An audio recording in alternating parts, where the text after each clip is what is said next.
हामीले दार्माबाट यात्रा सुरु गर्यौँ। वडा नम्बर 3 को वडा कार्यालयमा सबै वडावासीहरू एकीकृत हुनुभयो।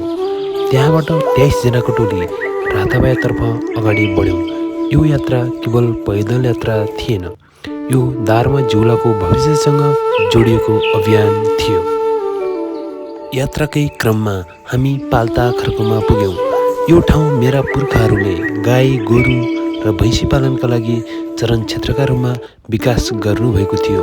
आज त्यो ठाउँ सुनसान छ, कोही नबस्ने पुराना गोठ अवलोकन गर्दा हजुरबुवा र बुवाले भोग्नुभएको दुःखलाई सम्झ्यौँ।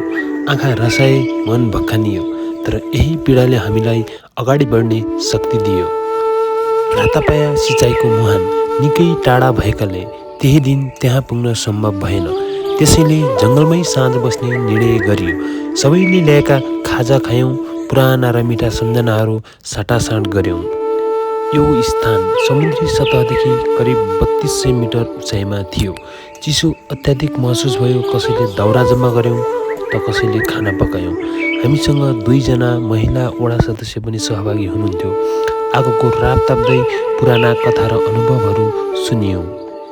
केही बेर आगो तापेपछि हाम्रो खाना तयार भयो र सबैले खाना खाइसकेपछि आगो ताप्दै केही मिठा र तिता पलहरू बिताउँदै पुराना कुराहरू गर्दै एक आपसमा माया साट्यौँ।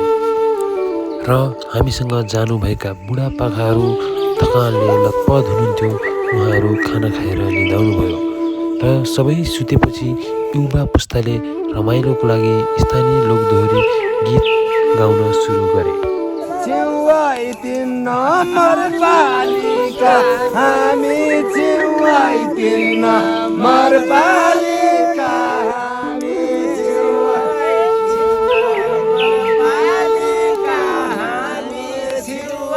3 नम्बर पालिका, ओइ चिउवाई सिप धर्म दिउला। सबैले रमाइलो गरेर दोहोरी गीत गायौँ र रातिको 12:34 भइसकेको थियो। अन्ततः खुला आकाशमुनि हामी सबैले विश्राम लिने निधो गऱ्यौँ। त्यो खुला आकाशमुनिको निन्द्रा त्यति सहज भने थिएन।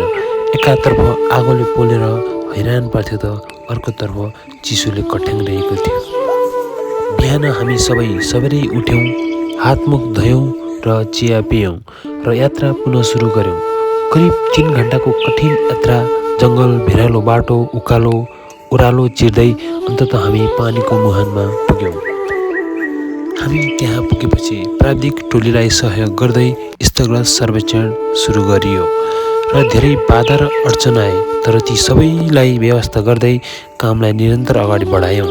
र साँझ बसेको स्थानमा फर्कँदा केही साथीहरूले खाना पकाइराख्नु भएको थियो र त्यही खाना खाएर कुडुस्का भन्ने स्थानबाट हामी पुनः सर्वेक्षण सुरु गऱ्यौँ।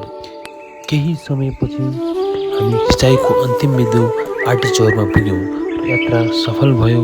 खुसीको सीमा रहेन, किनकि यो पानी केवल सिँचाइको स्रोत होइन, यो एउटा इतिहास रच्ने आधार हो। रातापायाको सिँचाइ आएपछि चङ्खिली गाउँपालिकाका वडा नम्बर 2 र 3 का बासिन्दाहरूले असारमा खेती लगाउँदा भोग्ने पीडा कम हुनेछ।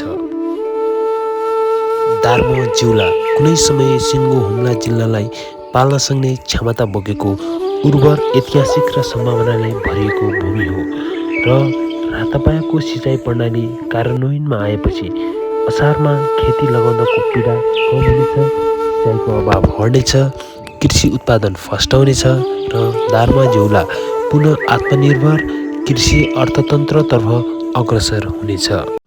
यो सम्पूर्ण अभियान सफलतापूर्वक अघि बढ्न सक्नुमा चङ्खिली गाउँपालिकाका सम्माननीय अध्यक्ष श्री प्यारीलाल साइजोको अहम भूमिका अत्यन्तै महत्त्वपूर्ण रहेको छ। उहाँको दूरदर्शी नेतृत्व, स्पष्ट प्रतिबद्धता र निरन्तर मार्गदर्शनले रातापाया सिँचाइ योजनालाई यथार्थमा रूपान्तरण गर्ने बलियो आधार तयार भएको छ। दार्मा जिउलाको उज्यालो भविष्य निर्माणका लागि एकबद्ध भएर साथ दिनुहुने सबैप्रति हृदयदेखि धन्यवाद प्रकट गर्न चाहन्छु।